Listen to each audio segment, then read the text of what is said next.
That's all it's been, right? Because I feel like, just like the guy pointed out, the stats in terms of the players, like Alabama versus LSU, like he pointed out, are pretty even, right? And if anything, LSU's got the advantage. But we've been beat by them twice, and we got lucky to win in Tuscaloosa. We had to do a quarterback change. They ran the option that they weren't ready for. But right. Well, I wanted to ask you, we didn't get to it because we had to hit the Super Bowl, but I definitely want to ask you next week about select and non-select. And I remember you said it was the scheduling nightmare last year.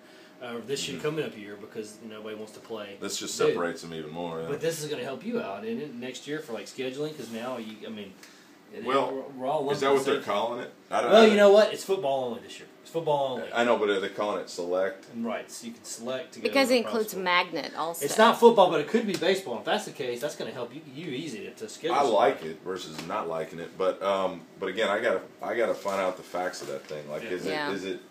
So they've separated it, and it's only the playoffs. Only playoffs is just football.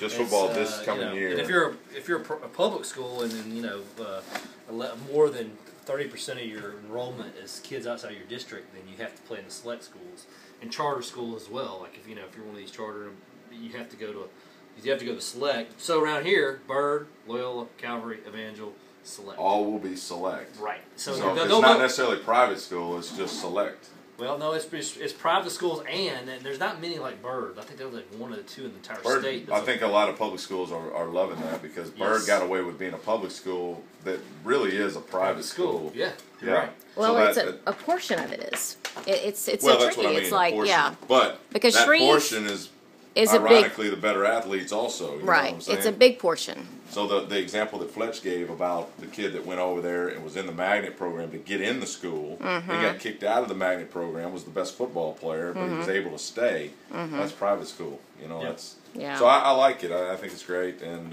now what I also don't understand, if you're non-select versus select, do they still divide you like 5A, 4A, 3A?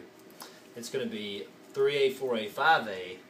Then they'll play each other in playoffs. In football only, they might go to basketball and baseball. Right. 2A, 1A together.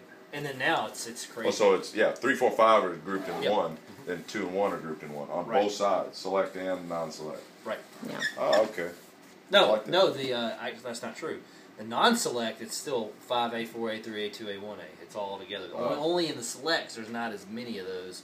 Right. They have to lump those guys. Oh, okay. And I think the talent level wise. See, in that case, you'd be playing 1A and 2A. Yeah, but in that case, I would rather be up and play 3, 4, 5. Kind of the whole argument that we've been talking about. See, I didn't think about that. That's true. Well, I just don't like ditching anybody. I want to play the best, and even if we get beat, I want to play the best, and so I think it's good for the kids. And that's the only thing I don't like. But you can schedule how you want to schedule. You can still play the high classifications, and that's what we're trying to do. Yeah. Of course, this year I've put anybody on schedule because we've got a world-class team, and I can only mess that up.